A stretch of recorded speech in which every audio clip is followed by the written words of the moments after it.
Hi, this is Andre. I want to talk about using expression pedal control of feedback to create a soft replace function. What the hell does that mean? Stay tuned, please, and I will try and explain. Thank you very much to Mark Oswald for commissioning this one. So to start with, let's review replace. Here's a loop I'll build up. I have pedal 4 assigned to replace. So basically, you're punching holes in the loop. You're overriding the loop with whatever is being played on the live input when you hold down the button. If you're not playing anything like I'm not right now, you get silence. If you do play something, then you get those very short bursts of sound. It's one of my favorite functions. I will also be the first to admit that it's a very strong aesthetic, which you may or may not dig. A lot of people don't like the glitchy replace sound. And I totally understand that. I'm not one of those people, obviously, but I can see where it's an acquired taste. So what we're going to talk about here is using feedback control to get a soft replace kind of sound. So what I've done here is built up an 8-cycle loop. What I'm going to do is start bringing the feedback level down at cycle 1. By the time it hits cycle 5, I'm going to have feedback all the way at 0, and then I'm going to bring it back up from cycle 5 back to cycle 1. So here we go. Bringing it down, now bringing it back up. So you can hear how I was able to imprint a volume swell into the actual audio of the loop itself. We tend to think of feedback as a way of gradually fading out layers, but you can also affect volume swells within the content of a loop itself. You can bring feedback all the way down for certain things and then keep it at 100% for certain other parts of the same loop. So this is what I mean by a soft replace technique. You can still overwrite content of the loop, but instead of having a very hard-edged cutoff going immediately from the loop material to whatever is being replaced, you can transition back and forth. You can fade in and out between the old loop content and the new loop content. Now, I found that when I'm doing this kind of looping, it can be a little hard for me when I listen back to it to tell exactly where the live input is and where the loop is. So what you can do for the benefit of this video is if you look at this LED right here, the input LED, that lights up whenever there is a live input signal. If you hear something going on in the Echoplex and you see that LED lighting up, that's a live input signal. If the second one is lighting up, that's stuff that's happening in the loop itself. So right now there's no live input, that's just the loop. If I play something new, then you can see it lit up at the one point where I started doing live input, and now it's only the feedback LED lighting up. So the idea is, as you're listening, you can use that light as an indicator of when I'm actually playing something in real time. If I am, that light will light up. If I'm not playing anything in real time, then this light won't be doing anything, and all the activity will be happening within the EDP itself. So let's start with that.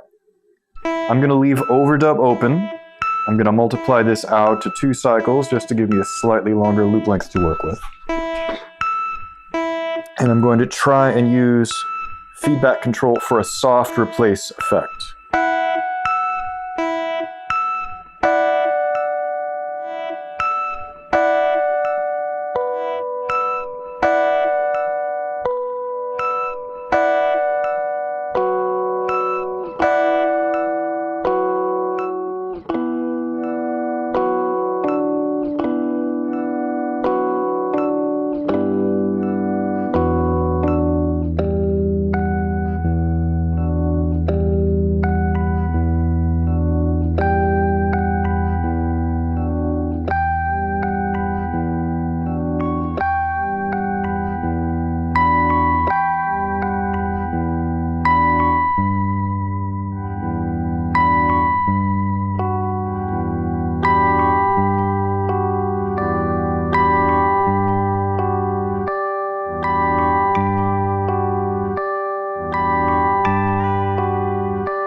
So it's that kind of idea. I still consider myself very much in the beginner stage with this particular kind of feedback technique, and I have a lot of work and a lot of practice to do, but it's a direction that I'm really interested in, and very much inspired by people like Matthias Grob, who have been doing this kind of thing for many, many, many years, and who do it incredibly subtly and seamlessly.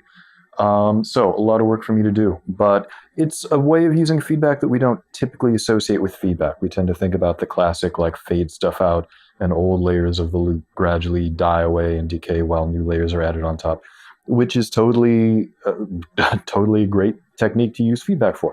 This is a little more specialized. The idea of being able to actually imprint fades and volume swells and gaps within part of a loop and leave other parts of that same loop untouched is, I think, pretty unexplored territory. And I have to give lots of credit to Matthias, not just for demonstrating some of the possibilities with his own playing, but also for making it possible to do this stuff with looping in the first place. You could also do this kind of technique using an analog volume or expression pedal plugged into the pedal input in the back of the EDP. I've been doing this through MIDI control. I have this particular MIDI expression pedal assigned to a controller, and I have the feedback parameter value assigned to that same controller numbers. So right now, under the MIDI row in the mute column, feedback control is set to 1. That's the continuous controller number for MIDI control of feedback, and then I have this pedal set to controller 1. 0 is 0 feedback, 127 is 100% feedback. As we've talked about, continuous controllers are a scale of 1 to 127. So 0 means 0 feedback, 127 means 100% feedback. And as we've also talked about, sometimes this particular pedal for me doesn't get all the way up or down. Sometimes it will stop at 1 or 126. Not a huge deal under most circumstances, and it could very well be my own operator error or just the fact that this particular pedal board is 12 years old at this point and it's been thrown around a lot. So using continuous expression feedback control to get a soft replace kind of effect. Thanks again very much to Mark Oswald for making this video possible, and thank you for tuning in. I will talk to you guys very soon.